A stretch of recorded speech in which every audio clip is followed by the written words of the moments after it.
thing that is. The creator of all that we can see and beyond what we can see. But that one who made everything. That King of glory. That King of the universe. The most high, the most exalted, the greatest ruler in all eternity. Left the glory and the splendor of heaven to come to earth. It's really amazing when you think about it. Isaiah chapter 6 gives us an insight of what life was like for Jesus before he came to earth. Listen to this. Isaiah 6, verses 1 through 3. In the year that King Uzziah died, I saw the Lord. This is Isaiah talking about his vision he had.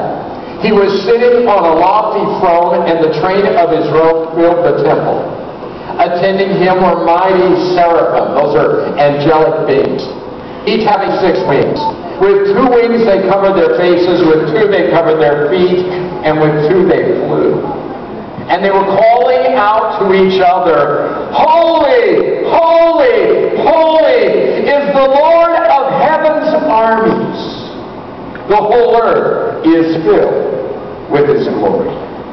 John, writing in his Gospel in John chapter 12 and verse 41, tells us these words. Isaiah was referring to Jesus when he said this. That's what life was like for Jesus.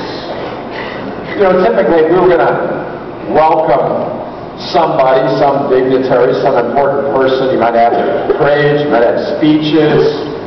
In fact, if we were planning the arrival of an important person and we wanted everybody to know, we would pick, if we could, the best possible time in history, the biggest moment. We want everybody to know and everybody to see.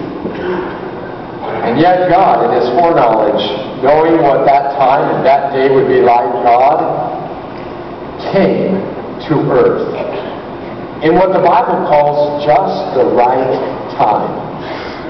And it was unlike anything you might have expected for somebody who was the King of the universe. Listen to it in Luke chapter 2 and verse 4. Because Joseph was a descendant of King David, he had to go to Bethlehem in Judea, David's ancient home. He traveled there from the village of Nazareth in Galilee. He took with him Mary, his fiancée, who was now obviously pregnant. And while they were there, the time came for her baby to be born. She gave birth to her first child, a son. She wrapped him snugly in strips of cloth and laid him in a manger. Listen to this. Because there was no lodging available for them. No lodging available.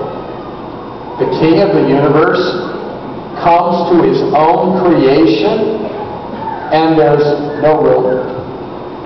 Not only is there no room, but there was nobody there.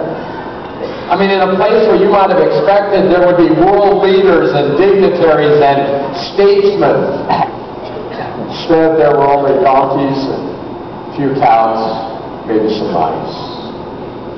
And this is where the King of the universe entered our life, our existence. It says something about his humility, because he knew beforehand how it would be. It says something about his love for us, that the King of glory would leave all of that behind to come to earth to show us what God is like. So with all of that being said, on that first Christmas, he came.